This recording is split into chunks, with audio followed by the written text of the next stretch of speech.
제가 서울 감신을 들어갔는데요.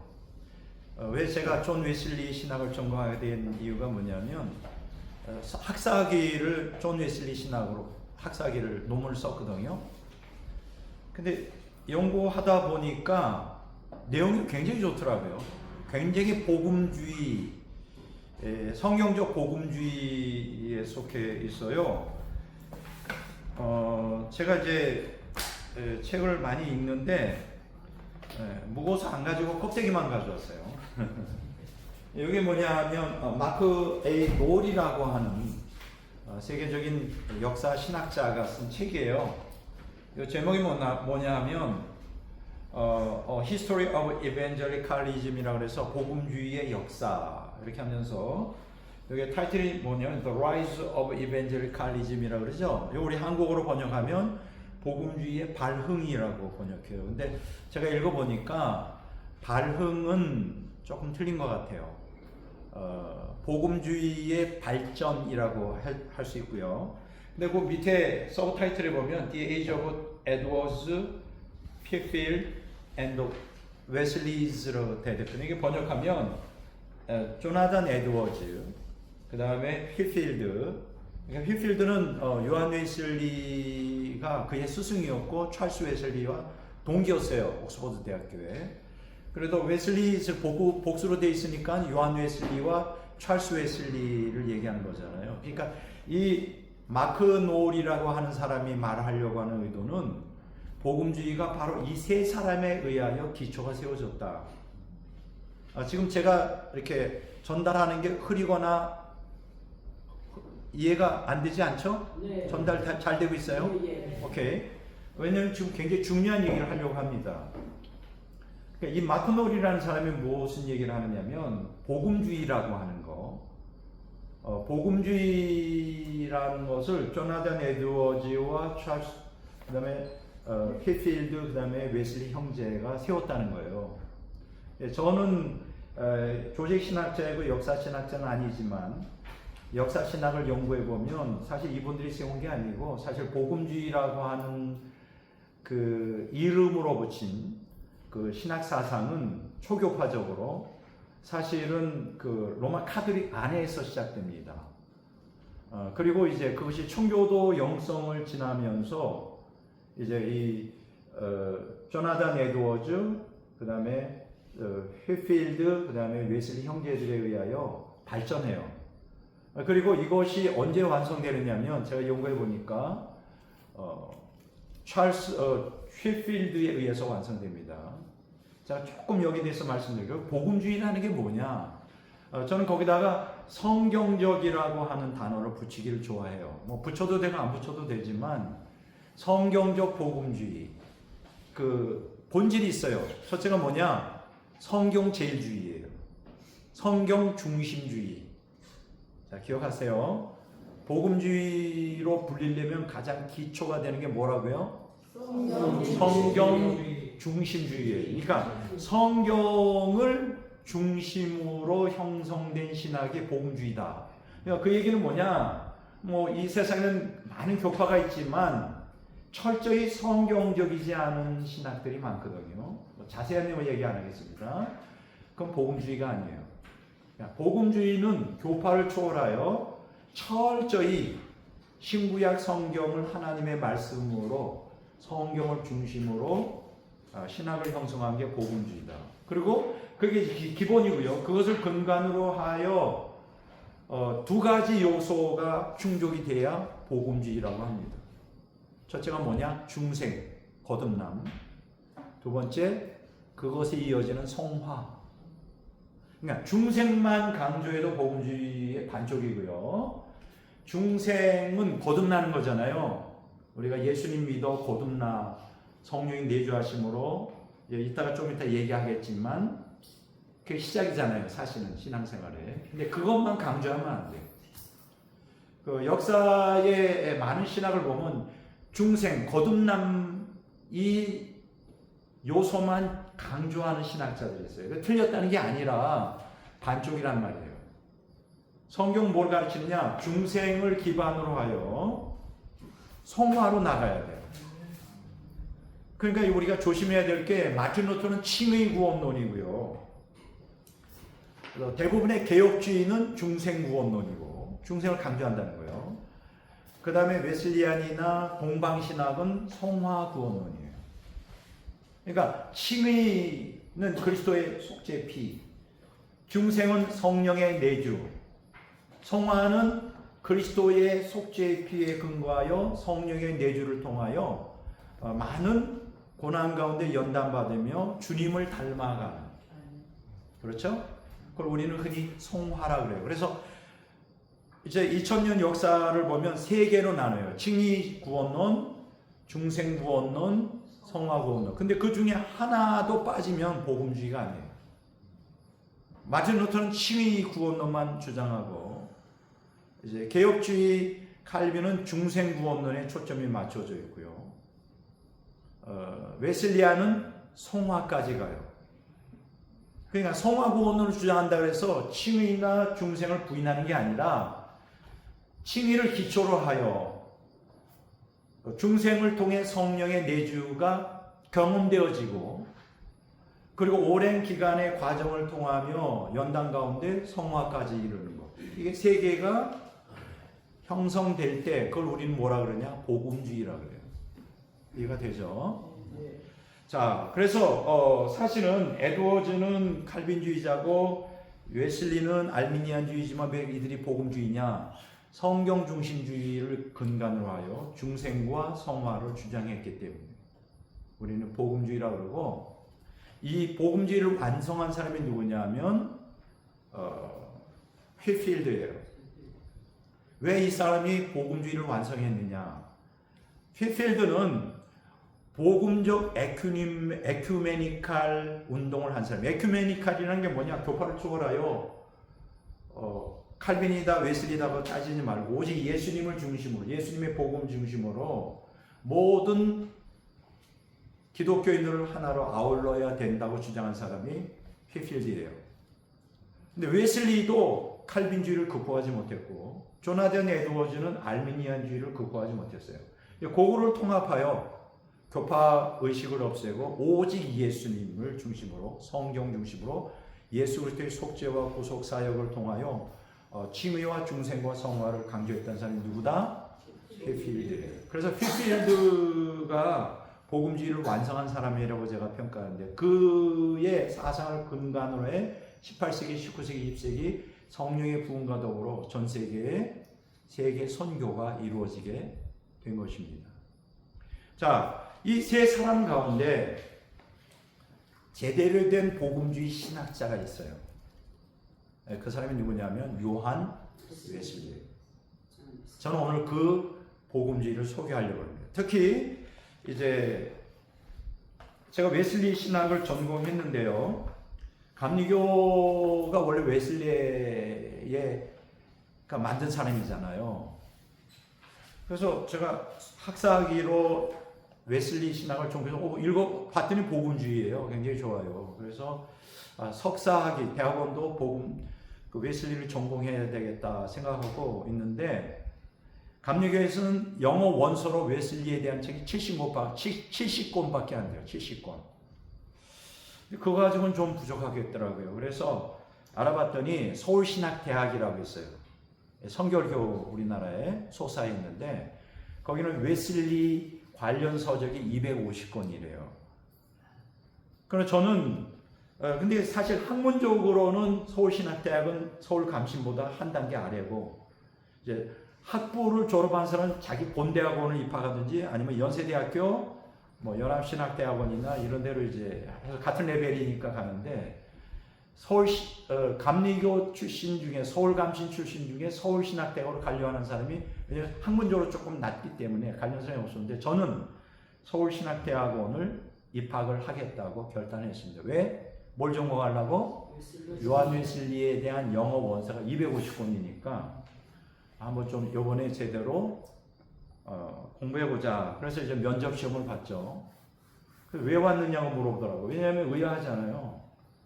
서울 감신 출신이 왜 약간 자기네들보다 학점을 못한 서울신학대학원에 입학하려는 걸까? 그래서 제가 그랬어요. 조금 아까 한 얘기 했습니다. 우리 서울감신에는 웨슬리 영어 서적이 70권밖에 안 되고 여기는 250권이 돼서 저는 웨슬리 신학을 전공하러 왔습니다. 그랬더니 이 사람들이 좀 충격을 먹으면서 의아해했어요. 그래서 제가 250권의 영어 원서, 웨슬리에 관계된 책을 다 훑었어요. 그리고 만들어낸 책이 이 논문입니다. 제목이 웨슬리에게 있어서의 구원과 성령이에요. 서울신학대학원에서. 그래서 나름대로는 웨슬리 신학에 관한 전문가다. 이렇게 제가, 왜냐면 250권을 다 참고를 해서 썼기 때문에 전문가라 이렇게 말하고요. 그래서 오늘 이 책을 다 리뷰하려는 게 아니고 웨슬리 신학에서 한 부분, 가장 중요한 부분이 뭐냐면 구원의 순서에 대한 거예요.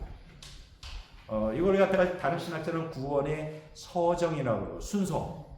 구원이 어떻게 시작되어 진행되고 완성되는가 중요하겠죠, 그죠?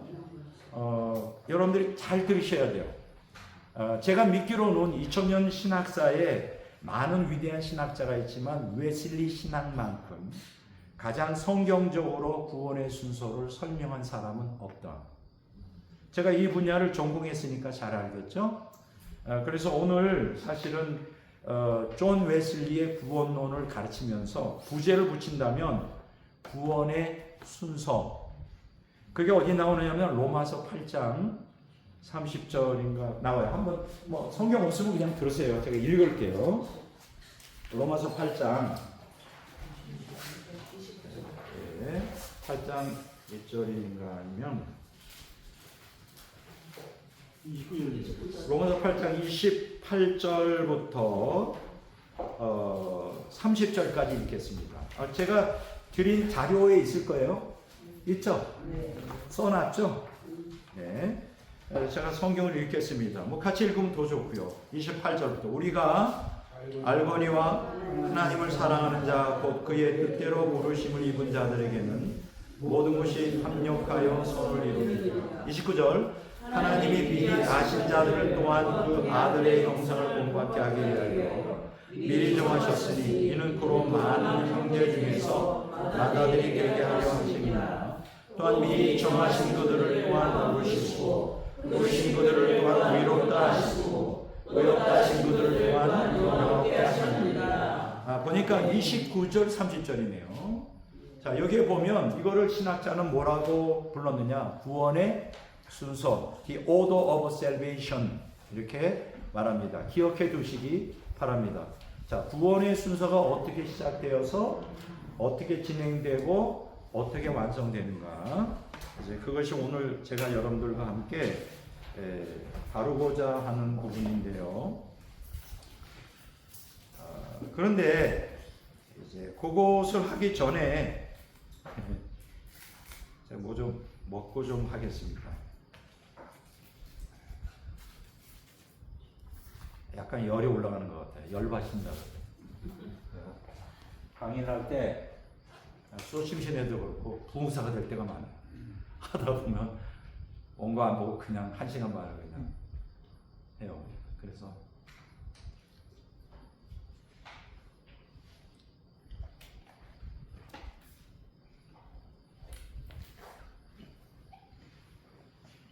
오늘 굉장히 중요한 강의입니다.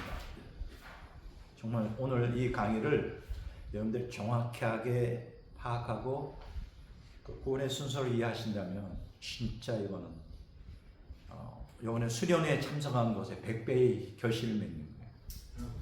근데 그 전에 제가 책 한 권을 좀 소개하는 게 아니고요. 굉장히 너무나 유명한 사람이기 때문에 이 사람이 누구냐면 유튜브 사역을 하기 전에는 이름이 없었던 사람이에요. 교인도 한 번 실패하고 목회도 실패하고 교인이 안 오니까 개척교인 누가 오겠습니까? 유튜브 사역을 하면서 떠가지고 수천 명의 교인이 됐대요. 그러면 여러분과 제가 도대체 비결이 뭐지? 저에게 특징은 뭐냐면 저는 누구든지 저도 많은 진리를 깨닫고 경험을 하고 또 신학자로서 제 전문 분야에서 전문가라고 알지만 제가 다 아는 건 아니잖아요. 그죠? 그래서 항상 배우려고 하는 자세를 갖고 있어요. 그래서 너무나 유명한 책이기 때문에 이분이 목회 실패했다가 이분이 이제 계명대학 나오고 총신대 MDB 나온 사람이거든요. 총신대 MDB 3년 나온 사람인데 처음에는 목회를 실패했다가 갑자기 유튜브에서 말씀을 강력하게 선포되고 수천 명이 모인대요. 정확한 건 나도 모르겠어요. 그렇다고 그래요. 근데 그분의 대표적인 책이 바로 이 책입니다. 이것이 복음이다. 그리고 그 위에 뭐냐? 교회 30년 다녀도 모르는 진짜 복음. 궁금하죠? 이분 얘기는 30년 다녀도 모른대요, 복음을.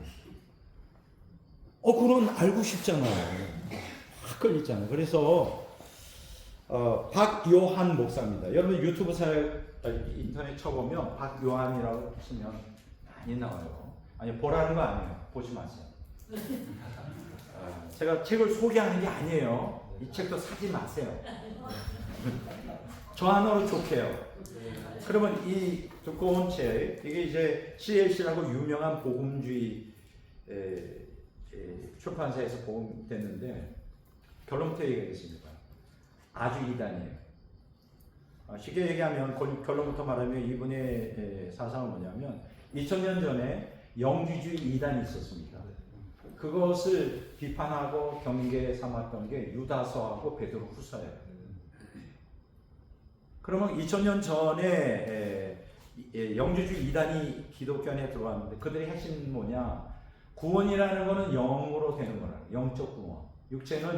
육체는 악하고 영혼은 선하고 육체는 악하기 때문에 예수님의 속죄 은총으로 우리 영혼이 구원받는다. 그 영혼의 죄가 다 사함받고 제거되고, 그러니까 그 얘기 뭐냐? 육체로 어떤 죄를 범해도 구원을 상실하지 않는다는 거예요. 2000년 전의 영주주의. 그래서 그들은 쾌락을 누려도 영혼은 범죄하지 않는다는 거예요. 이해가 되세요? 그게 이제 그때 당시에 기독교 영주주의인데 이 사람이 똑같이 가르치고 있어요. 근데 참 걱정되는 거는 이 박요한이라는 목사님이 이제 총신대 출신인데 교회 성장 세미나, 전국 목회자 세미나, 각종 연합 집회, 부흥 강사로 활발하게 활동하고 있습니다. 나 걱정되는 게 뭐냐면 이 거짓된 사상을 그 많은 목사들에게 지금 퍼뜨리고 있다는 거예요. 교인은 물론이거든요. 그러면 이 사람이 근데 너무 걱정돼요. 저는 전문가가 아니니까. 성경 전체를 다 오르고 2000년 신학사를 동방신학, 서방신학 다 아는데, 그럼 제가 이 사람이 뭘 주장하는지 간단하게 5분 동안에 설명을 할게요. 이 사람이 뭘 주장하냐? 은혜와 율법은 전혀 상반되는 거래요. 구약은 율법 시대, 신약은 은혜 시대인데 예수님이 은혜의 복음이 전파되면서 율법이 폐지되었대요. 그럼 왜 율법을 지킬 필요가 없느냐? 예수님이 율법을 완성하시고 완전히 지키셨대요. 그러므로 우리가 예수님 믿기만 하면 우리가 율법을 안 지켜도 예수님이 지켰기 때문에 우리가 지킨 것이 된대요. 성경에 그런 구절이 있는지 내가 한 번도 본 적이 없어요. 그렇게 강조하고 지킬 필요가 없죠. 그럼 율법이 뭡니까? 말씀이잖아요. 우리 말씀 순종할 필요가 없는 거예요. 왜냐면 예수님 말씀 순종했고, 그럼 우리는 예수님이 말씀 순종했는데 그게 예수님 믿기만 하면 우리가 말씀 순종한 것이 된 거예요. 두 번째, 구원은 오직 은혜로 되는 거예요. 행위가 아니라는 거예요. 오직 은혜로 되는데 예수님이 영원한 속죄를 이루셨대요. 그러니까 일시적인 속죄가 아니라 영원한 속죄를 이루었기 때문에 우리 죄를 위하여 죽으셨다가 부활하셨는데 죄를 죽었기 때문에 과거와 많이 어디서 들은 것 같죠? 우리의 죄의 과거와 현재와 미래의 죄가 다 용서되었대요. 그 얘기는 뭐냐? 오늘날 목사님들이 많이 그렇게 또 가르치죠. 이제 제가 이 책을 읽으면서 깨달은 게 뭐냐면 대부분 목사들이 그렇게 가르치는 내용이에요. 근데 이분은 더 극단적으로 나갔을 뿐이에요. 대부분 그렇게 믿거든요. 과거, 현재와 미래의 죄. 그러니까 그 얘기는 뭐냐? 한마디로 말하면 내가 지금 살인죄를 범해도, 간음죄를 범해도, 동성애를 해도, 자살해도 다 용서받는다는 거예요. 왜냐하면 예수님이 영원한 속죄를 이뤘기 때문입니다. 그렇게만 된다면 저는 이 사람 제자 되겠어요. 지금처럼 십자가 좁은 길 다 쓸데없어. 그렇게만 된다면 나 정말 이 사람 밑에서 평생 교회 바닥 닦으면서 가짜예요. 예수님 그렇게 가르친 적이 없어요. 그러니까 이분의 문제는 뭐냐? 두 가지예요. 이분의 미스테이크는 뭐냐면 성경을 맥락을 보지 않았다는 거. 한 구절이나 반쪽짜리 구절 가지고 자기 주장을 하고, 두 번째는 헬라어나 히브리어는 물론 당연히 모르고 그 본문이 해석하는 내용을 왜곡하고 있어요. 그 본문은 그 뜻이 아닌데 그 뜻이라고 이 사람이 단정하면서 막 합니다. 두 가지. 하나는 맥락을 다 무시했다. 두 번째, 본문의 원래 그 뜻을 무시했다. 그러게 되면 뭐 신천지도 그렇게 가르치고요. 여호와의 증인 다 그렇게. 근데 신천지와 여호와의 증인은 이단이잖아요. 이 사람은 정통이라는 이름으로 많은 목사들과 성도들을 미혹하고 있다는 게 심각해요. 심각합니다. 영원한 속죄로서 어떤 죄를 범해도 과거, 현재, 미래 다 용서받아서 천국 간다는 거예요. 동성애도 천국 가고 살인죄를 지금 내가 범해도 천국 가요. 용서라는 것이 여기 없어요. 죄 회개라는 게 없어요. 이 책에. 말씀 순종도 없어요. 예수님이 다 했기 때문에 예수님, 하나님은 예수님의 의를 보고 우리를 의롭다고 칭의해 주는 게 아니라 그게 나의 의가 됐다는 거예요. 그러니까 송화까지 완성이 된 거예요. 이분의 얘기로는. 그 내용이 쭉 여기 나오고요. 그리스도인 안에 죄가 하나도 남아있지 않대요. 얼마나 좋겠습니까? 그럼 난 잘못 믿은 거예요. 지금도 죄와 싸우고 회개하고 나 잘못 믿은 거라고요. 이 사람 말대로 하면 이 사람 따라갈 거 맞잖아요. 그런데 여기 중요한 얘기를 해요. 우리 안에 예수님이 들어오는 순간 우리는 100% 의인이 된다는 거예요. 의롭다고 여겨지는 게 아니라 하나님의 관점에서 우리를 보지 않는 거예요. 하나님. 예수님만 보고 우리는 완전한 의인이 됐대요. 의로운 자가 된 거예요. 그러면 얼마나 좋을까요? 여기 굉장히 또 충격적인 얘기를 합니다. 보세요. 완전한 의인, 거룩한 자가 됐어요. 그러면 성화가 필요 없죠. 얼마나 좋을까요? 그러면 딱 지옥 갈 수 있는 죄가 하나래요. 그게 뭐냐? 복음을 거절하는 죄. 예수님 안 믿는 죄. 근데 여기 문제는 뭐냐? 예수님을 믿는 믿음이 뭔지 설명이 전혀 없어요. 그냥 믿으면 그냥 구원.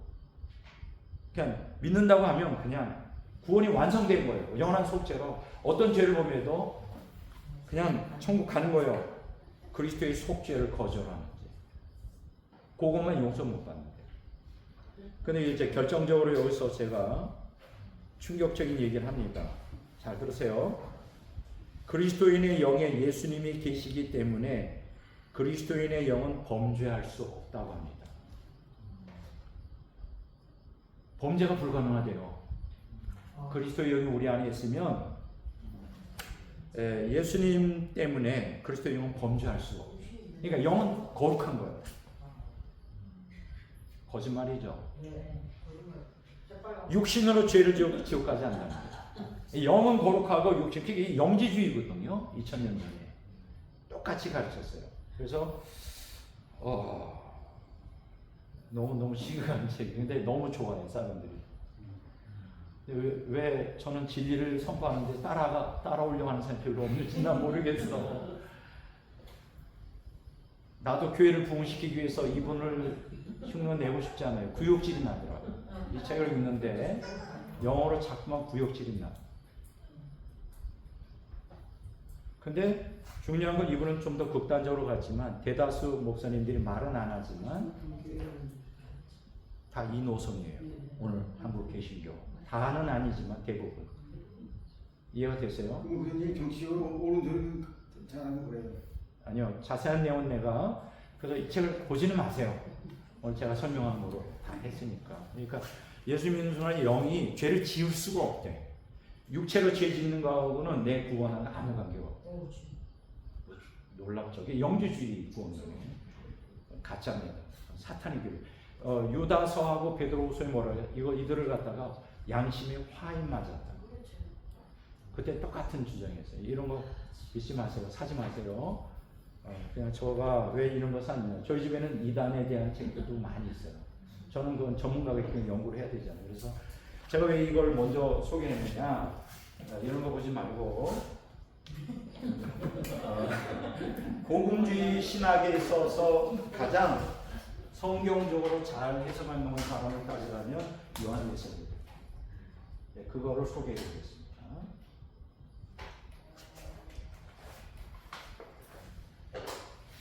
자, 여러분들 그림. 자, 제 강의를 잘 들을 수 있는 방법은 그림이 두 가지죠.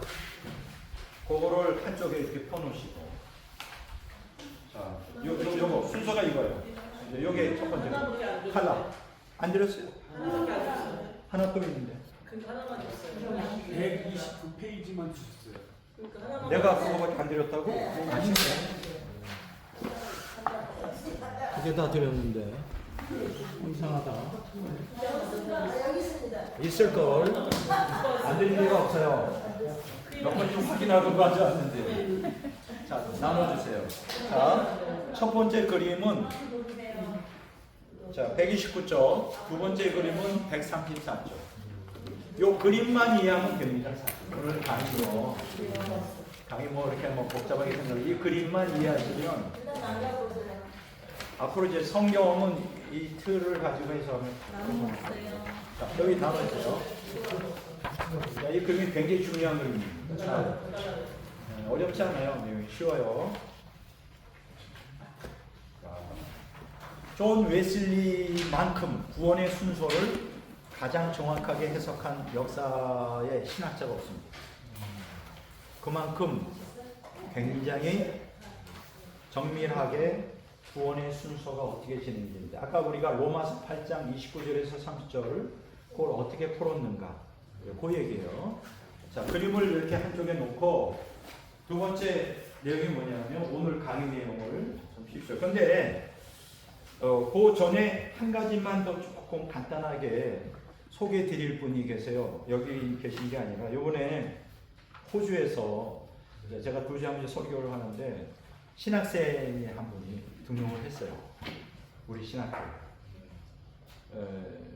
그분이 신앙 간증서를 보냈는데 송철민이라고. 근데 이분이 이제 항공대학 학사 석사하고 호주에 스카우트 해가지고 거기서 가족들이 다 살고 보니까 서울에는 한 4, 5개월 동안 여기 거한다고 호주하고 서울 왔다 갔다 하면서 직업인이에요. 공부하겠다고 등록금까지 내고 했어요. 이분이 신앙 간증서를 조금 소개하겠습니다.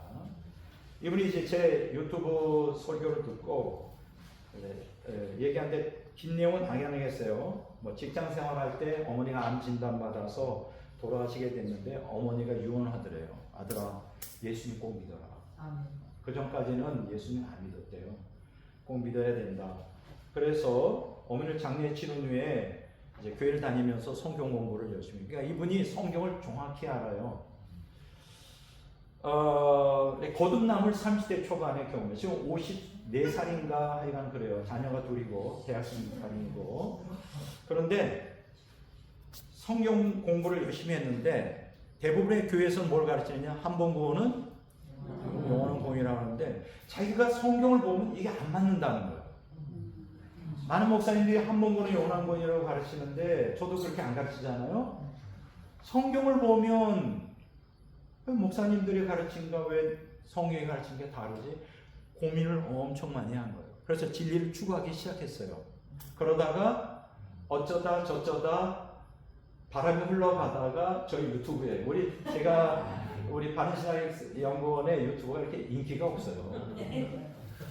600명, 660명 등록해놓고 그거 들어오는 사람이 뭐 120명에서 200명도 안 돼. 비참해 진짜. 어쩌다가 그거를 듣기 시작한 거예요.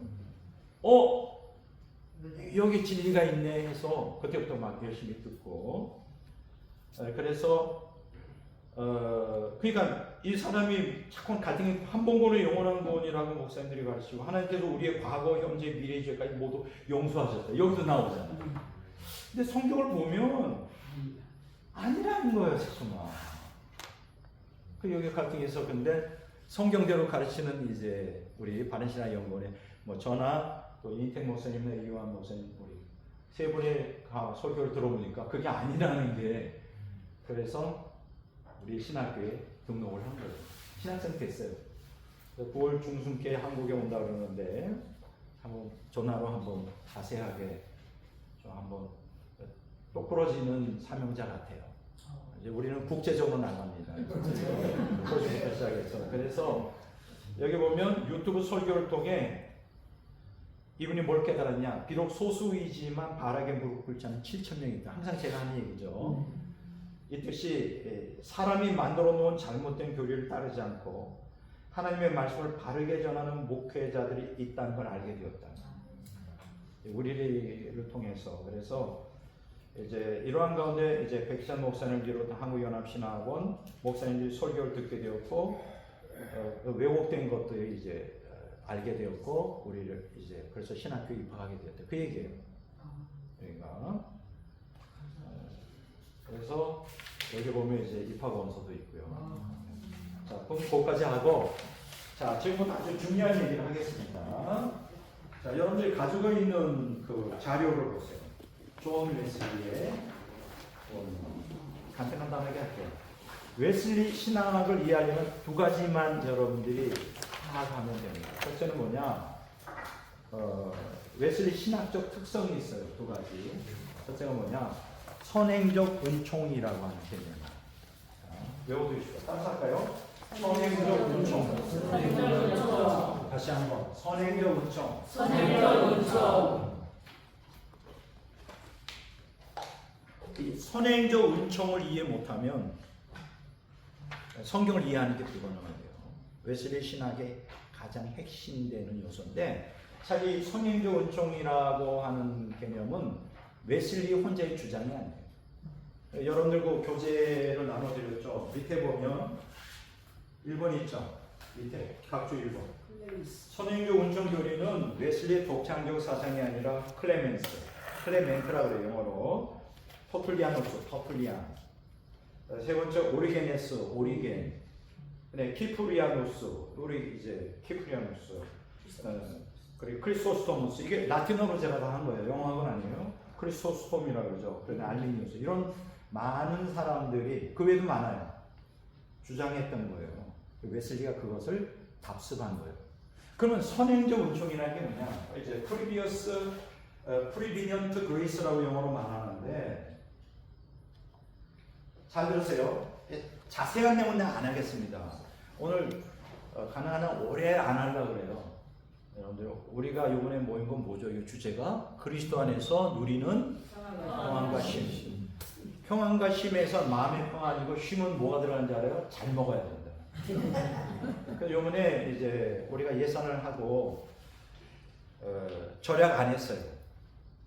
왜 저는 감독이잖아요. 대표하고 왜 그랬느냐? 잘 먹이고 싶었어요. 왜냐면 여기 모인 분들은 하나님의 아들과 딸들이에요. 누가 감히 하나님의 아들과 딸, 대통령의 아들과 딸도 잘 사는데 이 땅에서 하나님의 아들과 딸을 최고로 예우를 해야 된다. 이게 평소에 못 하잖아요. 이렇게 1년에 한 번씩이라도. 물론 그래서 요번에 음식을 그런 얘기 하지 말라고 자꾸 저기서 사인 주네요. 쓸데없는 소리 하시면 오케이 넘어갑니다. 그래서 무슨 자 이렇게 다 생략하고 선행적으로 잘 외우십시오. 다른 건 몰라도 자 이거는 외우셔야 돼요. 시험 나옵니다. 자 다섯 살 선행적 은총. 선행적이라는 게 뭐죠? 구원의 은총 이전에 앞서서 이제 우리가 은총이 여기 여러분들이 보면 첫 번째 그림 보세요. 자 5단계의 은총이 있어요. 자 따라서 할까요? 선행적 은총. 두 번째 깨우치는 은총. 세 번째 칭의하는 은총. 네 번째 성화하는 은총. 다섯 번째 용화하는 은총. 요거만 알면 다 전부입니다. 자 이거 외우세요. 시험에 나옵니다. 자, 선행적 은총. 그러니까 이 얘기는 뭐예요? 여기서 우리가 깨닫는 거예요. 아, 구원이 은혜로부터 시작하여 은혜로 완성되는 거구나. 그게 웨슬리 신앙의 전부예요. 행위가 아니에요. 구원은 뭐다? 은혜로 시작해서 은혜로 진행되며 은혜로 완성되는 것이다. 근데 구원의 은총에서 가장 기본이 되는 게 선행적 은총이에요. 요걸 저는 뭐라 그러냐? 구원의 발단 단계라고. 구원이 시작하는 단계는 인간이 자유지가 아니에요. 왜 그럴까요? 웨슬리는 뭐냐? 인간은 전적으로 타락했다. 자세한 내용은 안 해서 뭐 펠라기우스, 셀리팔 다 생략합니다. 골치 아파지기 시작하니까 간단하게 할게요. 인간은 전적으로 타락했다. 성경이 그렇게 가르치죠. 네. 의는 없나니 하나도 없으며 전적 타락. 그런 측면에서는 칼빈주의나 웨슬리안주의는 다를 게 없어요. 그러니까 칼빈주의자들이 오해하는 게 있어요. 그들은 웨슬리 신앙을 전혀 몰라. 더 재밌는 것은 칼빈주의자들이 칼빈의 사상도 몰라. 아무것도 몰라. 껍데기만 알아. 그러면서 뭐 웨슬리가 뭐 알미니우스 은혜를 부인하는 거짓말이에요. 저는 이쪽에 전문가잖아요. 칼빈에 대해서도 다 알고 있어요. 그러니까 선무당이 사람 잡는다 뭐 이런 얘기 있죠. 뭐 제대로 아예 모르면 모르든지 그럼 배울 마음의 준비. 모르면서 안 쳐가면서 배우려고도 하지 않는 거. 이게 비극이에요 오늘. 그래서 웨슬리는 한 번도 인간이 뭐 의가 남아있다든가 그런 거 말한 적 없어요. 전적 타락, 전적 부패. 그건 칼빈과 개혁주의의 주관인데 거기에 동의합니다. 옳다 맞아. 의는 없고 하나도 없다. 자, 그래서 우리가 구원받으려면 제일 먼저 뭐가 필요할까요? 인간의 결단이 아니라 결단할 수도 없지. 타락했는데 뭐냐?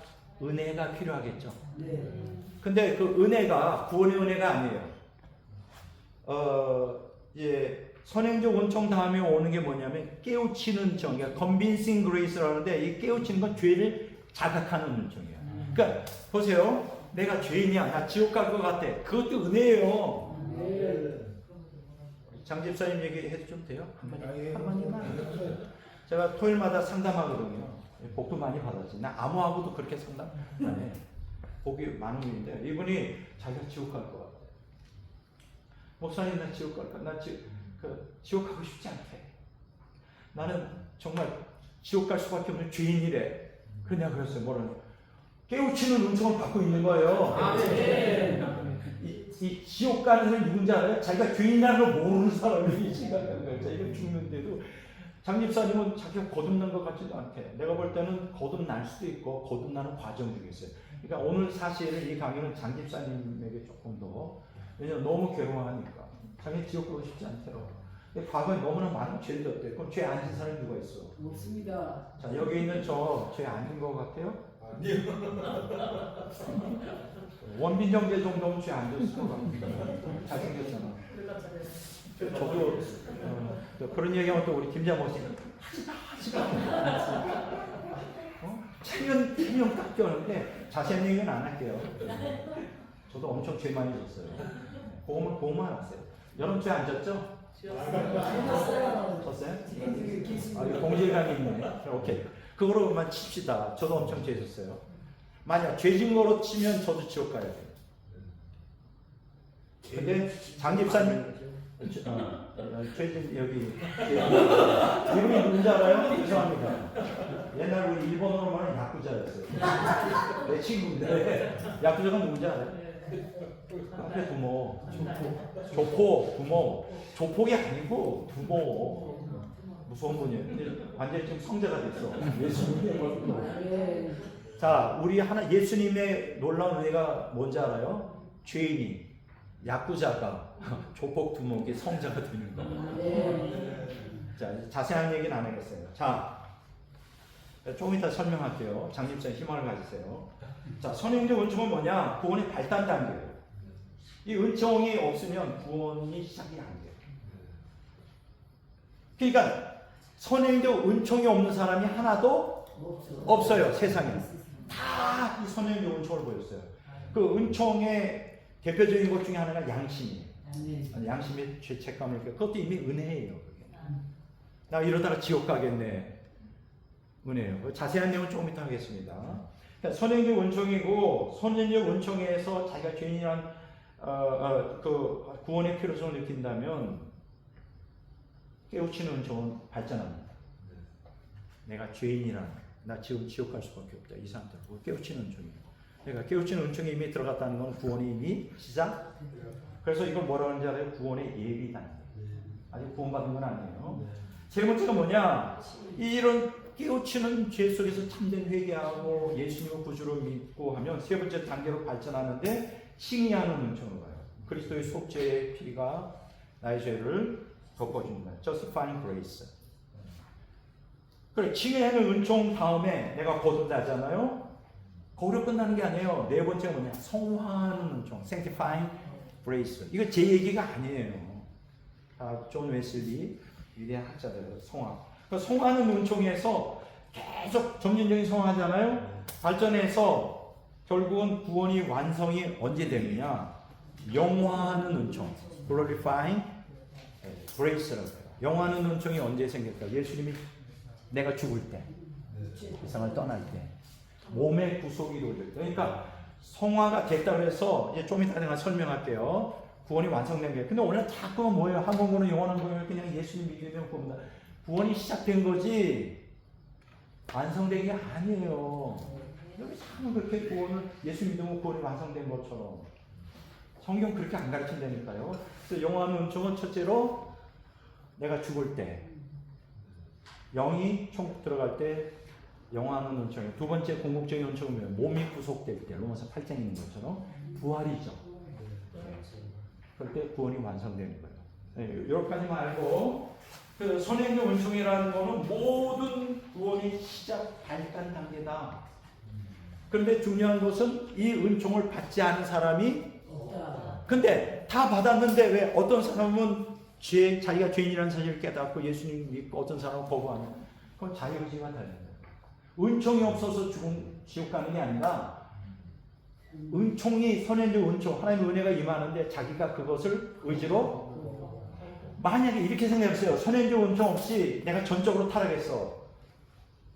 자유의지가 어디 있어요? 그렇잖아요. 전적으로 타락하고 전적으로 망하게 되는데 내가 무슨 의지가 있어서 선행하겠어. 그러니까 내가 자유의지가 허락되는 거는 뭐가 기본이 깔려있다? 이렇게 설명하면 돼요. 칼빈주의와 웨슬리 차이가 뭐냐? 칼빈주의는 인간이 전적으로 타락했다는 거예요. 물에 빠졌어. 아무것도 못하지. 소리도 못 질러. 그럼 누군가 와서 건져야죠. 그러니까 인간 자유주의는 전혀 없는 거예요. 웨슬리는 어떻게 하냐? 맞아, 물에 빠져 죽고 있어. 자기 힘으로는 헤엄도 못 치고. 근데 이거 하나는 할 수 있죠. 뭘 할 수 있을까? 살려주세요. 손을 들면서 물에 빠져줘. 그건 할 수 있잖아. 이게 선행적 은총 이해가 돼요? 그거는 할 수 있다는 거예요. 살려주세요.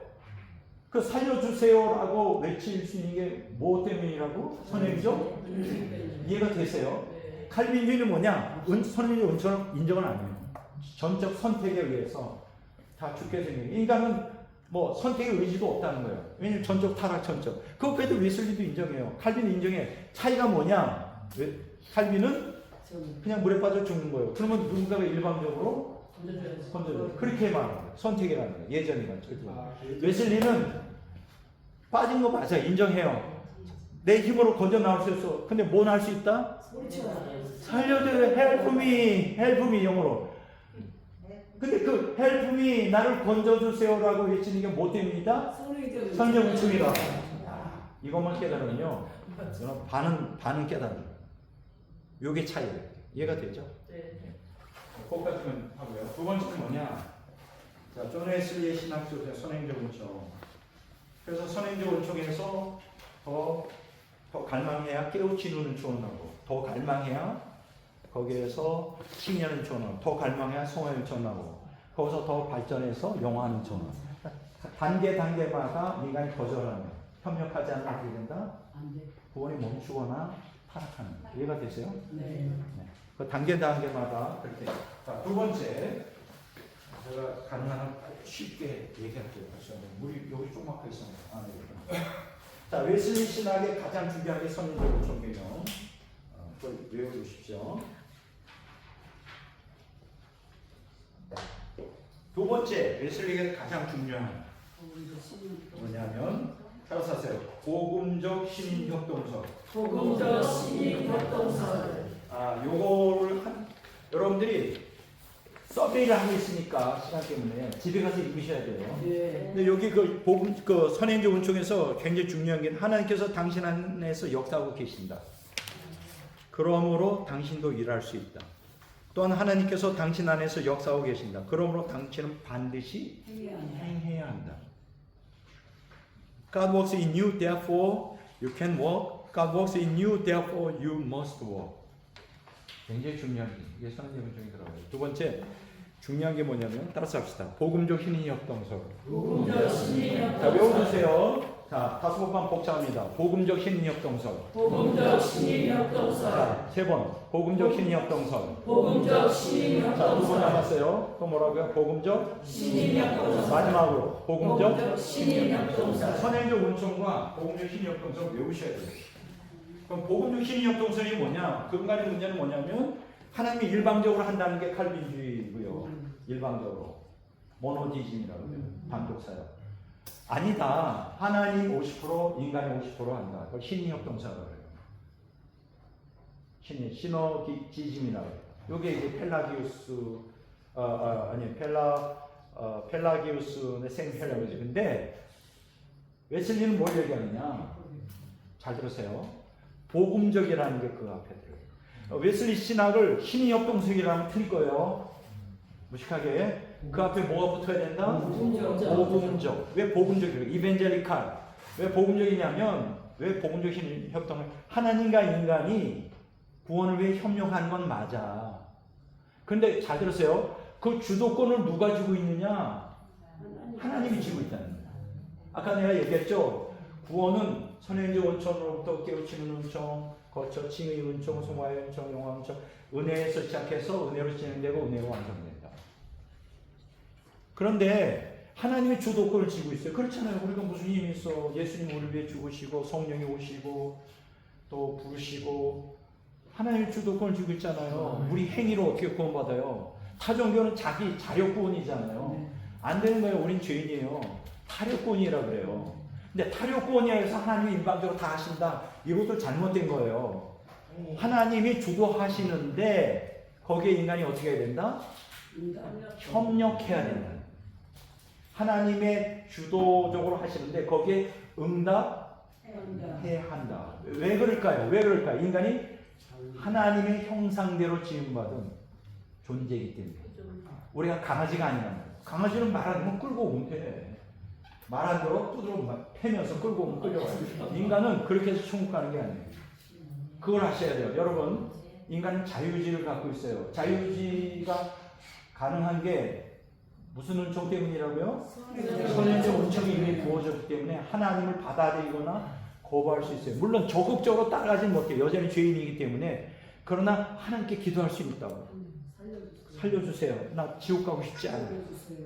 저는 교회를 중학교 2학년 때부터 열심히 다녔는데 제가 구원받기 위해서 3년간을 기도했습니다. 중학교 딱 자세한 내용은 안 할게요. 간증을. 시간이 없기 때문에. 교회 가서 어느 날인가 구원을 받아야 된다는 얘기는 어디에서 주워 들었어요. 그때 저 중학생이었는데 지도교사한테 물어봤어요. 선생님 어떻게 구원받죠? 근데 충격적인 거는 그 선생님도 자기도 모르네. 자기도 모르는데 그래서 야 큰일 났다. 아니 선생님 모르면 누가 알아? 그래서 제가 토요일마다 이제 우리 중학교 이제 모임이 있잖아요. 열심히 다녔어요. 끝나면 친구들 몇 명하고 본당에 올라가서 구원해달라고 3년간 몇 년? 3년간을 기도했어요. 구원 받게 해달라고 기도했어요. 네, 장집사님 포기하지 마세요. 하루아침에 역사 일어나죠. 우리는 하루아침에 불이 확 불이 만다고 해서 믿음이 완성되는 거 아니에요. 그건 자세히 역사. 3년간을 붓기도 했습니다. 지옥 갈 것 같더라고. 나 정말 지옥이 무서웠어요. 나 구원받고 싶었어. 난 그때 구원을 어떻게 생각했냐면 하나님이 환상 같은 큰 음성이 들려. 내 사랑하는 아들아 라라라라 내가 너를 구원했느니 라라라라 이런 거를 기대했는데 아무리 기도해도 응답이 없는 거예요. 불러도 대답 없는 이름이요 부르다 내가 죽을 이름이요. 그렇죠. 3년간 절망 가운데 기도했습니다. 보내라. 근데요 자세한 건 내가 여기서 얘기 안 하겠습니다. 내 그 중학교 동창이었는데 이 친구는 공부를 잘해가지고 이제 장감용 박사인데 이 사람이 이제 서울대 나오고 이제 교수를 했죠. 근데 어쨌든 그때 얘가 먼저 거듭남을 체험하고 고등학교 2학년인데 교회 온 거예요. 제가 그때 학생 회장이었거든요. 저희 집에 오더니 네가 넌 구원받기를 원하느냐 그래요. 나는 3년간 구원받기를 갈망했어. 나보고 무릎 꿇으라고 저 무릎 꿇었어요. 그 친구 앞에. 자기가 하려는다고 따라하라고. 나는 죄인입니다. 그 상투적인 영접들이 있죠. 예수님 날 위해 피 흘려 죽은 걸 믿습니다. 예수님 나의 구주로 영접합니다. 그대로 했죠. 하려고. 구원, 그렇게 하면 구원 반대니까. 그래서 다 됐어. 그럼 내가 구원 받은 거야? No feeling. 아무런 느낌이 없는 거예요. 뭐 예수님 영접하면 막 불이 확 임하든지 뭔가 환장이 열리든지 뭐 음성이 아무것도 없는 거예요. 뭐야 이거. 구원 그냥 믿으래 나보고. 성경에 그렇게 기록되어 있대. 무조건 믿으래. 의심하지 말래. 그런데 보세요. 그 친구가 가고 그날 저녁에 그것까지는 지금 내가 여기서 그 뒤에 나오거든요. 성령이 증거하시는 거예요. 성령이 나의 영과 더불어 내가 하나님의 자녀인 것을 증거하시는 저녁에 막 뜨거운 임한 것도 아닌데 그냥 성경을 그냥 읽고 있는데 성령께서 그때 이제 임하신 게 경험이 되어지는 거예요. 성령이 두 단계로 이제 나중에 얘기하게 두 단계로 얘기해요. 첫째는 뭐냐면 성령이 내 영 안에서 너 하나님의 자녀가 되었다. 아멘. 첫 번째 증거예요. 진짜 제가 경험했다니까요. 두 번째, 그러니까 너는 하나님의 아버지라고 불러봐. 아멘. 성경에 나와요. 보면서 8장에 아버지 했더니 영이 뜨거워지면서 눈물이 쭉 나와. 거듭난 거예요. 그러면서 3개월은 영이 뜨거워져가지고 거듭났죠. 뭐 그 다음에 또 죄에 빠지긴 했지만 일단 그런 체험을 했습니다. 자, 그러니까 여러분 하루아침에 기도해서 죄에서 벗어나는 그런 일 없어요. 거의 없어요. 몇 년 가더라도 그걸 뭐라고 말하느냐? 청교도적 회심이라고 해요. 청교도들은 순간적 회심은 안 믿습니다. 지금 당신 예수 영접했으니까 구원받았어. 그거 가짜일 가능성이 진짜일 수도 있지만 많은 나날 동안 괴로워하고 고통 가운데 하다가 주님의 성령이면서 제도 그랬거든요.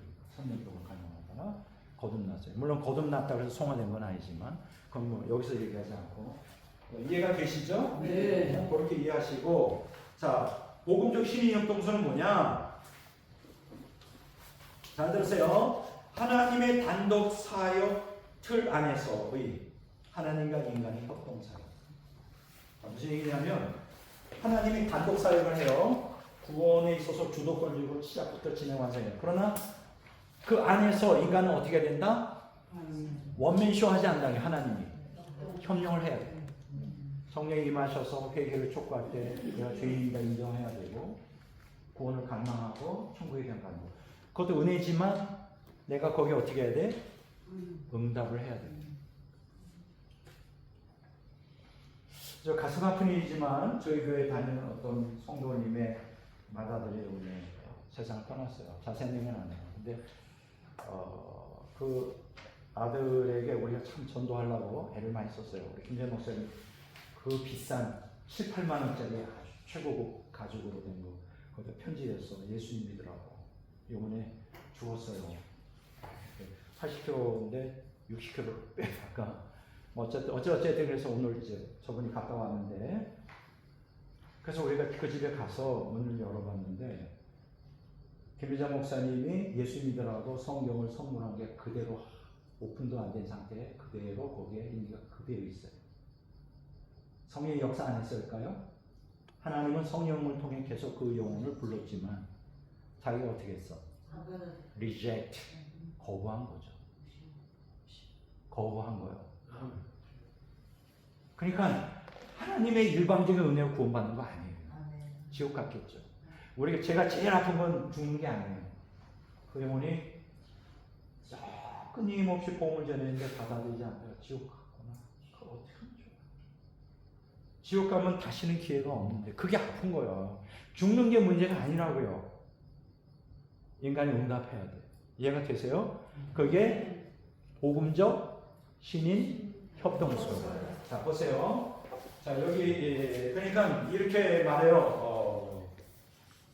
시너지즘 in the framework of monotheism. 이게 뭐냐면 모노디즘 뭐냐? 하나님의 단독 사역 틀 안에서의 하나님과 인간의 협력 사역. 이게 복음적 신인 협동사. 외우세요. 시험에 나옵니다. 그러니까 그냥 신인 협동이 아니에요. 복음적 하나님이 주권을 쥐고 인간이 거기에 어떻게 해야 된다? 응답해야 된다. 거부할 수 있다는 거죠. 거부하면 끝장이에요. 다시 기회가 주어지지 않을 수도 있죠. 이해가 되죠? 자, 시간을 절약하기 위해서 이제 두 가지를 그렇게 여러분들, 그 성경에 나와요. 여기 뭐 고린도전서 15장 10절, 빌립보서 2장 12절, 13절, 골로새 1장 20절을 보면 뭐냐면 다 하나님의 은혜다. 근데 하나님의 은혜가 헛되지 않게 내가 최선을 다했다. 봐요. 자꾸만 사람들이 탓해. 하나님 은혜 못 받아서 불이 종이 되게 해달라고. 불이 종이 되는 게 문제가 아니니까요. 죄로부터 구원받는 게 문제지. 여기 보면 두렵고 떨림으로 너희 구원을 이루라. 그 다음에 너희 안에서 행하시는 일 하나님. 여기 구원을 이루라는 단어와 너희 안에서 행하시는 그 사이에 히브리어 헬라어가 뭐냐? 가르라고 하는. 왜냐하면 왜 두렵고 떨림으로 구원을 왜 두려워해야 돼요? 이미 하나님이 너 안에서 은혜로 성령으로 역사하고 있다. 이 얘기예요. 그러니까 무서운 거지. 하나님이 역사하는데 내가 거기 응답해야 되는 거예요. 나 모르겠는데요. 인간이 거부해서 그 음성을 들을 수가 없는 거예요. 완악해서, 타락해서. 이 창세기 6장에 보면 노아의 홍수 시대의 쌀을 왜 망했느냐? 은혜 없어서 망한 게 아니에요.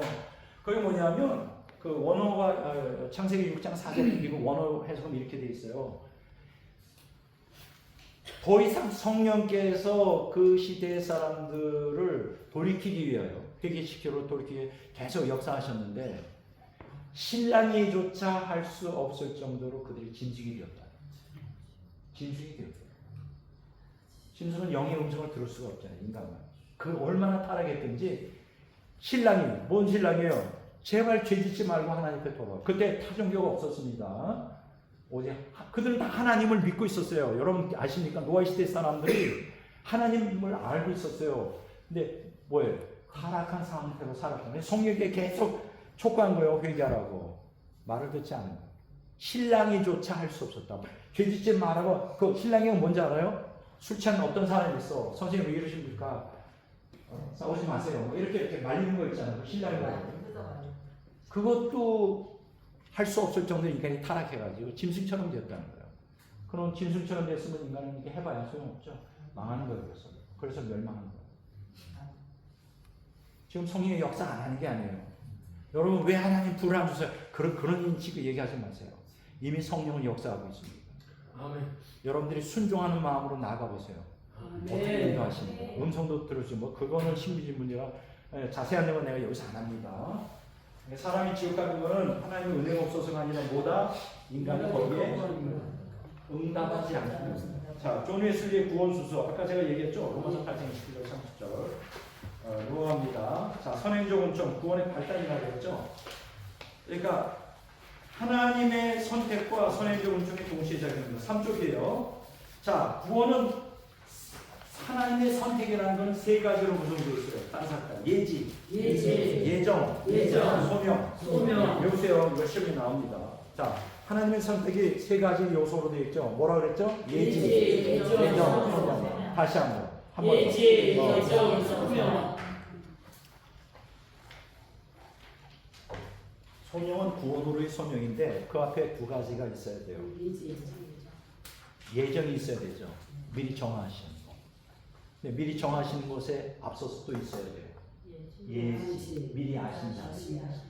하나님은 전지하세요. 과거, 현재, 미래 모든 거 인류 역사. 요한계시록은 나오죠. 그럼 누가 구원받을지 멸망할지 알아요. 누구를 예정했다면 저를 모태로부터 예레미야서 5장에 보면 이런 얘기해요. 나를 모태로부터 택하신 하나님. 가라데아서 1장에 사도가 말해봅니다. 나를 모태로부터 택하신 하나님. 여러분 여기에 있는 분들은 다 예정된 분이에요. 그냥 온 게 아니에요. 근데 칼빈주의와 웨슬리가 차이가 뭐냐면 칼빈주의는 예지를 없애버렸어요. 절대 예정. 근데 웨슬리는 뭐예요? 예정을 인정해요. 근데 그 전제가 뭐예요? 예지, 미리 하시. 하나님은 아시는 거예요. 여러분과 제가 태어나기 전부터 알고 계셔요. 저 사람이 어느 때 예수님 믿게 될 것인지, 어떤 생활을 할 것인지. 뭐 자세한 내용은 내가 할 수 없지만 저도 예정된 사람이에요. 저 죽을 뻔했어요. 어머니 태에서. 우리 형제가 다섯인데 다섯 중 막내인데 그때 그 산독증에 걸려서 저를 갖다가 띄어내려고 그랬어요. 나 이 땅에 태어나지 못할 뻔했어요. 근데 왜 애를 낳느냐 저를 꿈에 자꾸만 나타나는 거예요. 이런 얘기 기르면 안 되는데 어쨌든 맑은 봄날인데 어머니가 이렇게 밑에 앉아있는데 옥동자 비슷하게 머리 빡빡하게 동그란 게 있죠. 한 살, 두 살 때는 이렇게 넘어질 거는 이렇게 손 보면 엄마 하고서 뛰어와서 자기 손에 따라 이렇게 봤는데 처음 보는 애요. 근데 태어나고 보니까 꿈에 봤던 그 애가 저하고 똑같은데 뭔가 무슨 박혁커스 얘기하는 그런 건 잘 잊어버리고 뭐 백목사가 막 특별한 존재는 아니에요. 근데 어쨌든 여러분들 다 똑같아요. 이 자리에 앉아있다는 건 예정된 건데 왜 여기 앉아있을까? 하나님 알고 계십니다. 예지에 따라 그렇게 이해하시면 돼요. 예지, 예정, 그 다음에 부르시죠. 정하신 자들을 불렀잖아요. 그걸 뭐라고? 하나님의 아니 선택. 하나님의 선택. 하나님의 선택이라는 게 세 가지 요소가 결합되어 있는 그것만 외우세요. 알았죠? 네. 자, 두 번째 뭐냐 하면 깨우치는 중요해요. 아까 뭐라 했죠? 깨우치는 컨빈싱으로 했으니까 죄인인 것을 인식하는 거예요. 이것이 이제 그러니까 죄인이라고 인식 못하면 절대 구원이 이루어지지 않아요. 오늘날 개신교 문제가 뭐냐? 죄인이라는 것을 회개하고 인식하지 못하는. 근데 예수 믿음을 구원받고 세례받고 한다니까 그 과정이 없어. 거듭날 수가 없어요. 거듭나려면 뭐가 있어야 된다? 깨우치는 은총을 받아야 돼. 내가 죄인이라는 거. 이걸 갖다가 이제 웨슬리 황금 사슬이라는데 로마서 8장 29절 3절. 자, 예정, 예지, 예정, 소명, 의인, 송화, 용화. 아까 제가 얘기했죠. 자, 그렇게 얘기했는데, 자, 깨우치는 은총은 두 가지가 필요하다. 같은 얘기예요. 첫째는 뭐냐? 칭의 전의 회개. 칭의는 구원으로 들어가는 시작 단계잖아요. 먼저 내가 죄인이라는 것을 인식해. 저 우리 장 집사님이 그 얘기했어요. 나 지금 지옥 갈 것 같다. 이미 은혜를 받고 있는 거죠. 칭의 전에 회개로 인도하는 거예요. 요새 많이 좋아지고 있어요. 근데 2달 전부터 제가 저분하고 토요일마다 1시간씩 저하고 시간이 남아서 하는 거 아니거든요. 1시간씩 상담하고 서로 위로하고 하는데 그때부터 마귀가 난동을 피운대요. 가만 보니까 저하고 대화하기 시작한 때부터 그 전까지는 난동을 안 피워요. 제가 그랬어요. 집사님이 빛으로 나가려고 그러니까 어둠 속에 있었으면 자기가 어둠 속에 있다는 건 마귀는 그냥 내버려둬. 같이 지옥 가면서. 지금 자꾸만 백목사하고 대화하면서 지금 구원을 갈망하고 성령 역사하기 시작하니까 마귀가 막 화가 나는 거야. 막 굉장히 공격을 많이 해요. 또 주일날 나오지 못해요. 발악을 해. 내가 그 얘기를 했어요. 그건 뭐다? 마귀가 발악하는 거는 희망이 있는 거지. 마귀가 발악 안 하고 그냥 내버려둬. 내버려둔 사람은 희망이 없는 거예요. 마귀가 공격 안 하면 더 우리가 두려워해야 돼. 자기 거니까는 공격할 필요가 없잖아. 세상 사람들은 예수님 안 믿고 잘 먹고 잘 살잖아. 그게 무서운 거예요. 마귀가 공격하는 게 오히려 뺏길 것 같으니까 마귀가. 계속 좀 그 상태예요. 근데 내가 볼 때는 조금씩 얼굴이 어둠이 물러가고 빛이 보세요. 빛이 이제 보기 시작해요. 자, 첫 번째 뭐냐? 깨우치는 중에 두 가지다. 첫째, 칭의 전의 회개. 회개라는 게 뭘까요? 뉘우치기 위하고 고칠 게. 내가 뉘우치기만 하면 안 돼요. 고쳐야 돼요. 내가 죄인인데 죄를 끊고 살아야 되겠다. 결단도 하고. 그 회개예요. 자, 실천으로 옮기려고 해요. 우리 장집사님이 요새 엄청 애를 많이 써요. 죄 짓잖아요. 이 시간이었어. 두 번째는 뭐냐? 칭의적인 회개인데 죄에 대한 자각이 있어야 되고 나는 지옥 갈 죄인이다. 두 번째 죄로부터의 전환. 그러니까 죄에 대한 자각은 회개의 믿음이 마음이고요. 죄로부터의 전환은 회개의 열매입니다. 성경 뭐라 그랬어요? 회개에 합당한 열매를 맺으라. 오늘 기독교인들 회개는 뭔지 몰랐어요. 그래서 회개도 가르치지 않아요. 그러면 구원받았대요. 천만. 내가 지옥 갈 수밖에 없는 죄인이라는 것을 철저히 알아요. 나 이러다 지옥 가는 거야. 이미 은혜 안에 들어온 거예요. 근데 웃기는 게 뭐냐면 지옥 가는 사람이 있어 자기가 죄인이라는 걸 몰라. 자기는 천국 간대. 그게 너무 무서운 거예요. 내가 볼 때는 지옥 가고 있는데 본인이 천국 가는데 그러면서 나하고 대화하면 자기가 더 위로와. 그 사람하고 대화하면 나는 죄인이야 완전히. 네, 그런 깊은 얘기는 안 하겠습니다. 내가 볼 때는 내가 두려워. 그 사람이 지금 지옥 가고 있다는 걸 아니까. 자, 두 번째는 뭐냐? 칭의전의 믿음이에요. 이게 뭐예요? 구주의 필요성을 느끼는 거예요. 예수님 아니면 내가 지옥 가겠구나. 이거. 그러니까 두 가지가 필요하죠. 칭의전에 깨우치는 중에 칭의전의 회개. 자기가 죄인이라는 거, 지옥 가고 있다는 거. 돌이키려고 애를 쓰는 거. 두 번째, 이 죄에서 구원받으려면 오직 예수님이 필요하다는 거. 구주의 필요성. 칭의전의 믿음이에요. 예수님 확실히 믿는 거예요. 우리 장님 집사님 믿거든요. 예수님 확실히 믿어. 그러니까 저분은 제가 확실히 천국 갈 거예요. 아멘. 구원의 과정 중에 있다고. 진짜. 아멘. 그냥 거짓말하는 게 아니라니까요. 저도 다 그 과정을 겪었으니까. 자 보세요. 넘어갑니다. 자 칭의전의 믿음에서 구주의 필요성을 인식하는데 두 가지예요. 재밌죠. 첫째는 종의 믿음과 아들의 믿음. 다른 사람 종의 믿음. 종의 믿음. 아들의 믿음. 아들의 믿음. 다시. 이것도 시험에 나와요. 다시. 믿음이 두 가지라 그랬죠? 하나는 종의 믿음. 두 번째 아들의 믿음. 종의 믿음은 어디에 속했냐? 칭의전의 믿음이에요. 아들의 믿음은 칭의 후의 믿음이에요. 칭의 될 때의 믿음. 이게 무슨 얘기냐? 여러분 종과 아들을 비교해 보면 돼요. 종들은 어때요? 항상 주인에 대해서 두려움을 갖고 있죠. 아무리 잘해도 주인이 날 때 때리지 않을까. 아들은 어때요? 담담하죠. 아버지가 그래 어떤 때는 야단도 치지만 아버지가 날 쫓아내겠어 뭐 이런 거. 종은 잘못하면 쫓아내고 맞고 잘못하면 죽죠. 두 가지 믿음이 차이가 있다는 거예요. 거듭나기 전에는 뭐냐? 종의 믿음이에요. 그것도 믿음이에요. 하나님이 두려운 거예요. 심판주로서. 우리 집사님이 좀 그걸 느끼고 종의 믿음이에요. 그것도 믿음이라고. 성령, 그게 성령의 역사 아니면 그런 믿음도 없어요. 아멘. 제가 제일 무서워하는 게 뭐냐면 자기가 지옥 가는데 지옥 간다는 두려움이 없어요. 내가 더 두렵다니까요. 그 사람 지옥 가는데 본인은 지옥 두려워하지 않아. 오히려 내가 두려워요.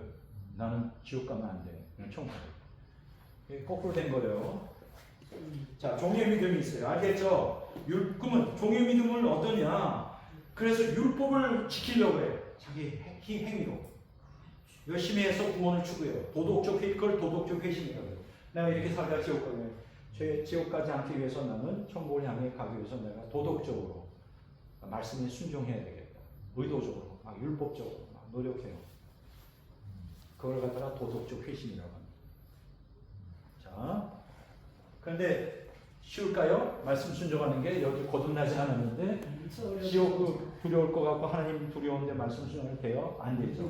거기서 막 말로 표현할 수 없는 괴로움을 하는 고통. 자, 아들의 믿음은 뭐죠? 아들의 믿음은 속죄 은총을 신뢰함으로 구원을 추구하는 거야. 복음적 회심이죠. 이때 회심이 돼요. 그러니까 예수님을 신뢰하면서 내가 하나님의 아들이 자녀가 됐다. 아까 제가 고백했죠. 거듭날 때 너는 이제 하나님의 자녀가 되었다. 확증을 주시는 거예요. 거듭날 때, 칭의할 때. 이게 믿음은 두 가지다. 하나는 뭐예요? 종의 믿음. 종의 믿음에 있는 사람은 어떻게 율법을 지켜가지고 어떻게 비율을 맞춰서 주인한테 잘 보이려고 하는.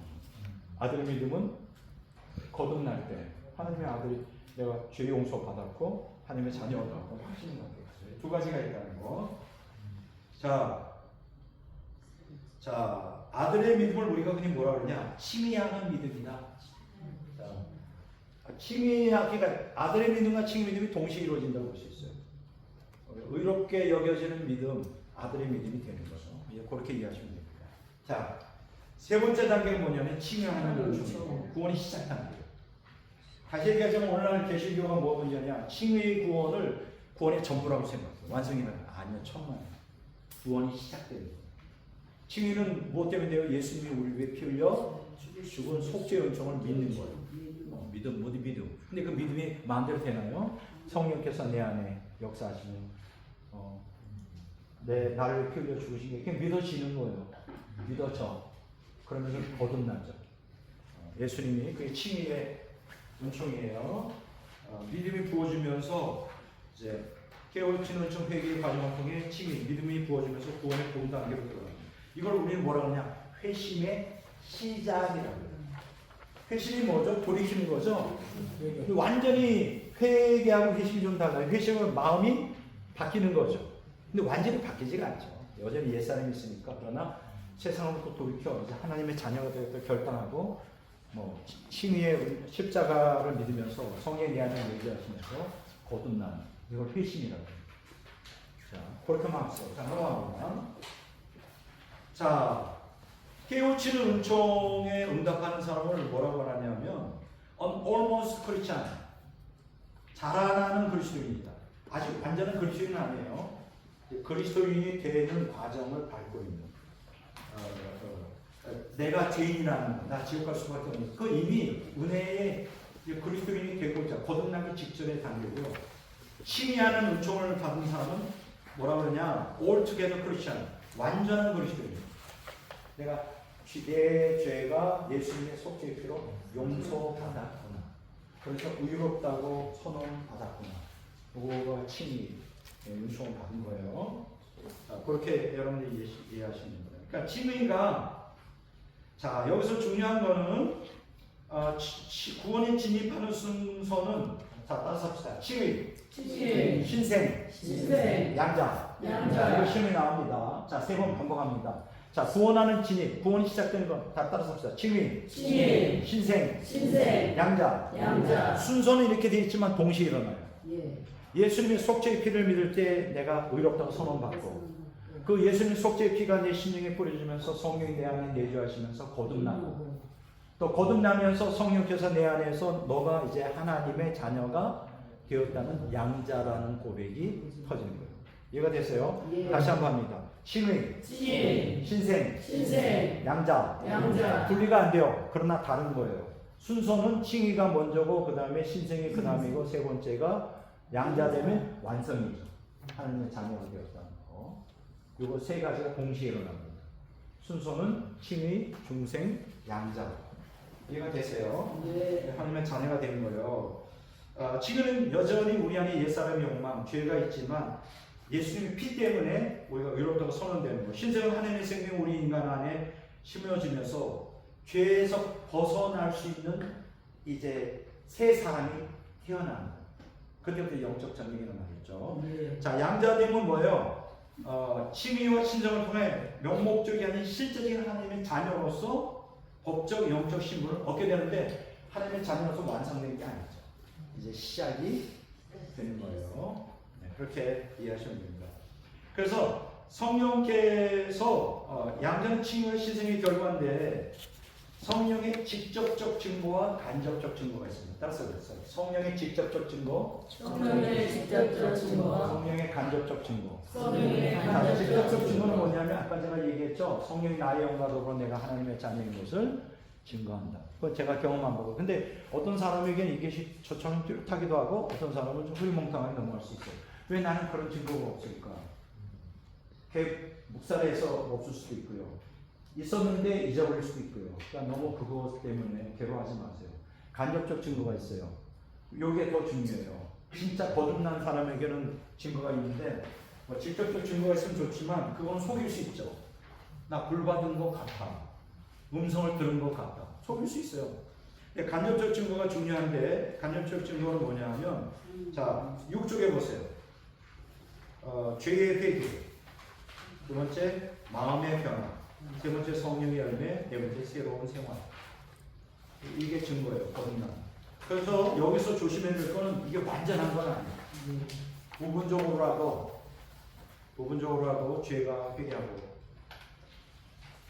거듭났다 해서 죄가 완전히 증오되거나 싫어하지 않아요. 제가 다 경험해 봤어요. 그러니까 죄로부터 회개가 있어야 돼요. 부분적으로라도 마음의 변화가 있어야 돼요. 무슨 변화?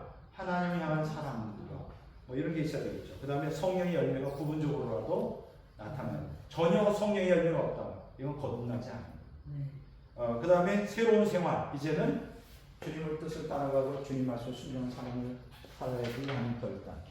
이런 게 있으면 내가 거듭났다.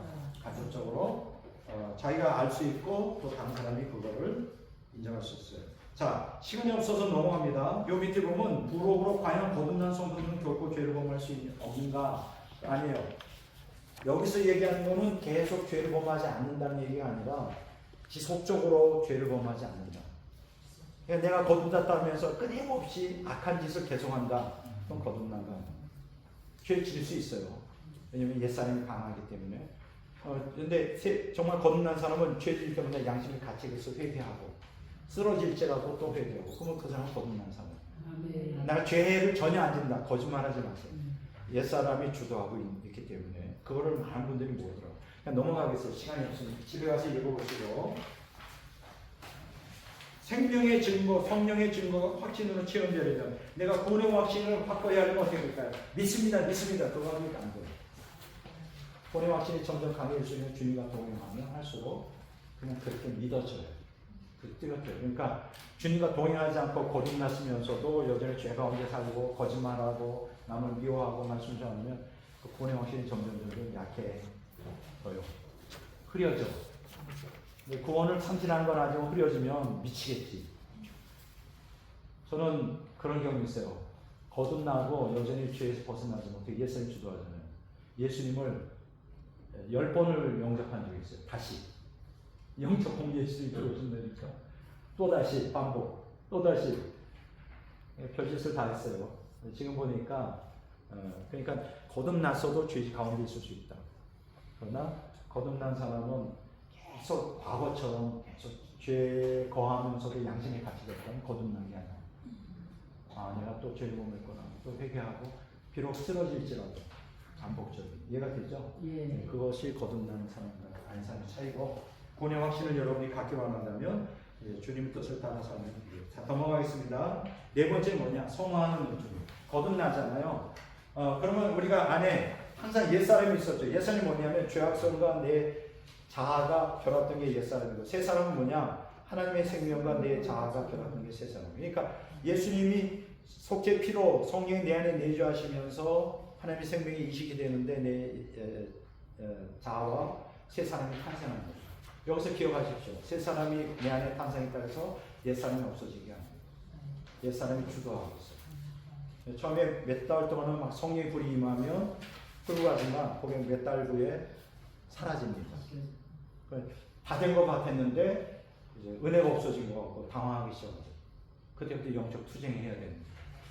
이해가 되세요? 네. 자세한 내용은 여기서 안 하겠습니다.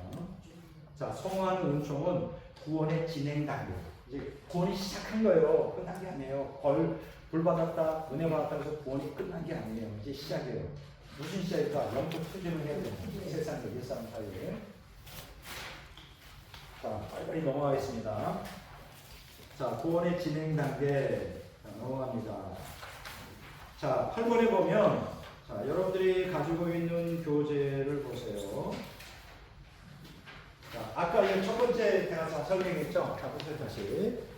자, 하나님의 그 회심은 어떻게 되냐? 예지, 예정, 소명이다. 그 다음에 칭의 전의 회개, 칭의 전의 믿음이 있어야 되고, 그 다음에 칭의와 신생과 양자가 동시에 이루어집니다. 다 설명했죠? 네. 그 다음에 칭의 후에 회개, 칭의 후에 믿음이 있어요. 칭의 후에 회개는 거듭났어도 계속 신자의 회개라고 해요. 끊임없이 회개해야 돼요. 또 믿음은 뭐냐? 완전한 믿음을 향해 나가야 되는 거예요. 자, 두 번째 그림 보세요. 자, 두 번째 그림. 자, 보세요. 자, 간단히 설명하겠어요. 자, 따라서 합시다. 초기적 성화. 초기적 성화. 완전한 성화. 완전한 성화. 초기적 성화라는 게 뭐냐면 내가 거듭날 때 하나님의 생명이 내 안에 이식이 되잖아요. 그러니까 성화의 발판이 마련돼요. 성화가 시작된 이유는 뭐냐면 하나님 생명이 내 안에 있기 때문에. 그러니까 거듭나지 않으면 하나님 생명이 없으면 송화라는 것 자체가 성립이 안 돼요.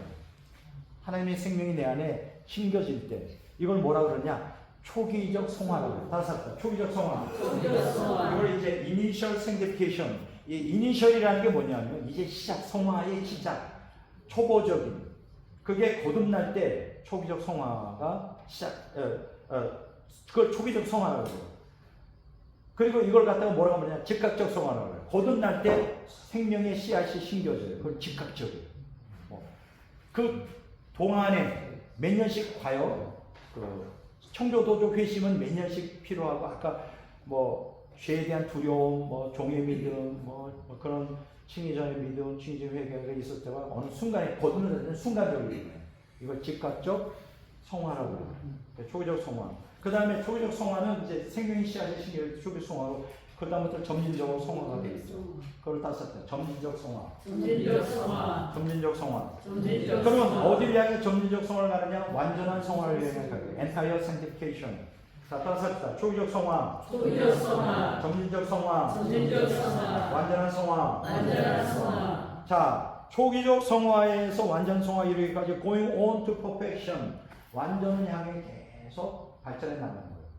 그리고 완전한 송화에 이르러왔다 그래도 그것이 완전의 완전이 아니에요. 상대적 완전이에요. 왜 그럴까요?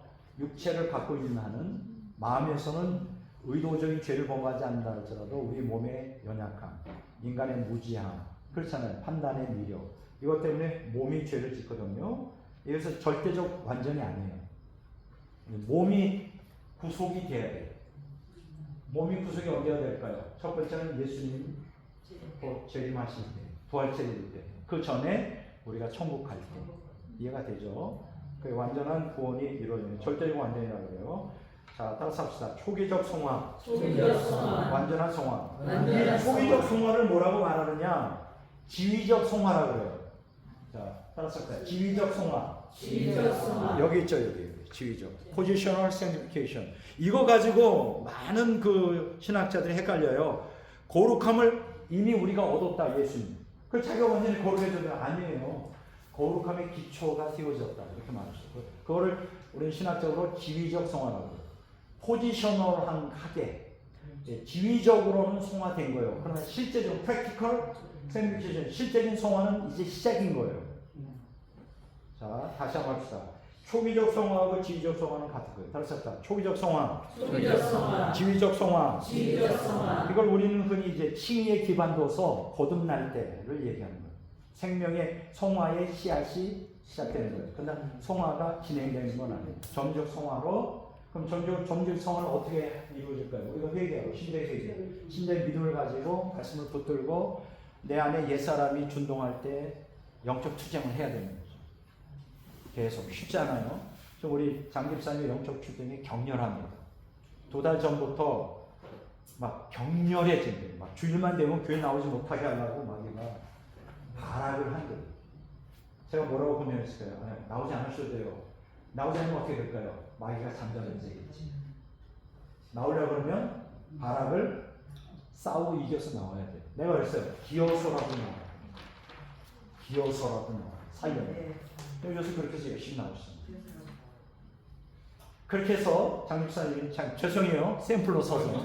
아니면 다른 사람들이 여기 다 점잖게 앉아있지만 이분만 그게 아니라 다 우리 똑같은 저를 포함해서 저도 다 그 경험을 했으니까. 장집사님 계속 투쟁하잖아요. 나와야 돼. 백 목사가 나와야 된다고 그랬어. 내 말 믿어요. 계속 괴롭힐 때 이미 성령께서 역사하고 있어요. 마귀가 자기 건데 뺏길까봐 지금 하고 있어요. 이게 10번이 쌓이고 100번이 쌓이잖아요. 누가 포기할까? 아유, 아무리 내가 여기서 장집사를 못 붙들어요. 포기해버려요. 승리하는 거죠. 아멘. 마귀가 포기할 때까지 싸워야 돼요. 아멘. 오늘 개신교인들의 문제가 뭐냐면 한두 번 해보고 안 되면 안 되겠구나. 나는 아니야. 이게 마귀의 음성이에요. 안 되는 거 없어요. 포기하지 말라. 지금 쓰러졌어? 또 일어나면 돼. 예수님 피 흘려요. 쓰러졌어? 또 일어나. 나중에 마귀가 이놈은 안 되겠다. 너무 질린다. 아주 질려. 아주 그냥 징어. 그러면서 포기하는 거예요. 근데 내가 농담이 아니에요. 진짜예요. 절대로 포기하지 마. 마귀는 참 속색거려요. 너 또 죄범했잖아. 완전해야 돼. 또 죄범했잖아. 어떻게 지옥 가? 천국 가? 거짓말이에요. 누가 지옥 가느냐? 회개하지 않기 때문에 지옥 가는 거지. 죄 때문에 지옥 가는 게. 죄를 회개만 하면 문화세 같은 악인도 구원받는다니까. 그렇다고 아까 그 책처럼 영원한 속죄에서는 죄주는데 영은 전혀 죄를 범할 수 없어. 이건 또 가짜고. 이해가 되죠? 네. 그래서 지위적 성화, 조의적 성화, 점지적 성화를 거쳐서 이제 완전한 성화 이런데 완전한 성화는 뭐냐? 지금 시간이 없기 때문에 내가 요약해서 하는 거예요. 완전, 그러니까 칼빈주의자들은 완전을 믿지 않아요. 완전 성화. 근데 웨슬리 그렇게 가르친 적이 없어. 상대적 완전. 이 땅에서의 완전은 없어요. 그 우리 창세기 6장에 보면 노아가 완전하다고 그랬잖아요. 노아가 무슨 완전해? 술 먹고 취해가지고 주술 부렸잖아. 근데 왜 하나님은 노아를 완전하다고 그랬을까요? 여기서 상대적 완전. 주님 뜻대로 살려고 방고도 치고 그게 완전이에요. 예수님이 그랬잖아요. 아버지가 완전 온전하신 것처럼 너희도 거기서 말하는 그 온전 완전히 무슨 뜻인지 알아요? 도덕적인 완전이 아니에요. 이게 쉽게 헬라어로 보면 이런 얘기예요. 텔레이오테스라고 그러는데 10년에도 나오잖아요. 이스라엘 백성이 너희도 완전하라. 하나님 우리가 완전하길 원해요. 그럼 우리가 도덕적으로 완전한 사람이 어디 있어요? 저도 죄가 많은데 그 뜻이 아니라 쉽게 설명할게요. 거의 다 끝날라 그래요. 이렇게 보시면 돼요. 제가 이걸 좋아하거든요. 이게 드라이버예요. 여기서 말하는 텔레이오테스 완전이라는 게 뭐냐? 이게 내가 드라이버잖아요. 그럼 여기 못이 있어요. 십자가 어떤 있어요. 딱 이게 맞아가지고 못에 그 나사 못에 맞아서 이게 잘 맞아서 이렇게 돌릴 때 잘 이렇게 박힙니다. 이게 완전. 이게 무슨냐? 완전이라는 성경이 가르치는 완전은 아버지의 뜻에 부응하는 삶을 사는 거예요. 아버지를 향하여 내 뜻을 버리고 다 그거 할 수 있잖아요. 완전하지는 않지만 내 뜻을 버리고 아버지의 뜻에 맞추려고 길을 쓰고 그거를 완전으로 인정해 줘요. 우리 보고 그렇게 완전하래. 예수님도 완전하고 우리도 그건 할 수 있어요. 내가 부족하지만 아버지 뜻대로 살고 싶어요. 거룩하고 살고 싶어요. 난 주님 영광을 위해 살고 싶어요. 그 소원 갖는 것만 해도 완전한 하나님 그걸 인정하시고 이해가 되세요? 네. 그런 완전이지 도덕적으로 완전한 제가 어디 있어요 인간이 다 죄인인데 그런 얘기 아니에요. 그렇게 이해하시면 되고 자 넘어가세요. 자 보세요. 여기 보면 자 성장과 성숙이 있어요. 같은 뜻이지만 달라요. 성장은 그 외적인 거예요. 여기 있죠. 제가 두 번째 성장과 성숙. 성숙은 인격적으로는 내적인 변화예요. 성장은 신앙의 외적인 변화예요. 이렇게 사람들이 봤을 때, 야, 영적으로 굉장히 성장했다. 성장해야 되죠. 근데 성숙도 해야 돼요. 연약한 사람도 보듬어주고, 원수도 사랑해주고, 용납하고. 이게 성숙한 사람이에요. 여러분들이 사회생활에서 성공하려면 성숙한 사람이 돼요. 철이 들어야 돼요. 넓은 너그러운 마음을 갖고 우리가 죄를 지고 주님이 용서하는 골로새서에 나와요. 3장에 우리에게 죄 짓는 사람도 용납을 하라. 용납해야 돼요. 성숙한 사람이 돼요. 사회에서 필요한 사람은 그냥 지적이고 능력이 많은 사람이 아니에요. 정말 성숙한 사람이 필요해요. 회사에서 어떤 사람을 택할 때 정말 인격적으로 성숙한 사람을 좋아해요. 이해가 되세요? 하나님도 그런 사람이 필요하다. 네, 그런 얘기고요. 여기 보면 의도의 순수성, 의지의 순수성, 사랑의 순수성. 이건 뭐냐면 우리가 완전에 이르면 이렇게 순수해져요. 저는 완전하진 않지만 제가 성화되는 과정에 따라 저는 의도는 순수합니다. 제가 누굴 이용하려거나 누구 할 때 저 의도 순수해요. 정말이에요. 그 다음에 의지의 순수성. 내가 뭔가 할 때 뭐 사랑이 잘 보여요. 저 그러지 않아요. 의지의 순수성, 사랑의 사랑이 순수해요. 이거 뭐냐? 성화되어 가고 있다는 증거예요. 자, 따라서 합시다. 의도의 순수성, 의지의 순수성, 사랑의 순수성. 이걸 향해 가란 말이에요. 성화. 순수해야 된다고. 순수. 거기에 계산하지 말고. 하나님이 알고 사람들이 압니다. 아멘. 겉으로 드러나는 뭐 거룩, 그 바리새인과 서기관들이 있어요. 하나님이 싫어해요. 의도가 의지가 사랑이 순수해야 돼요.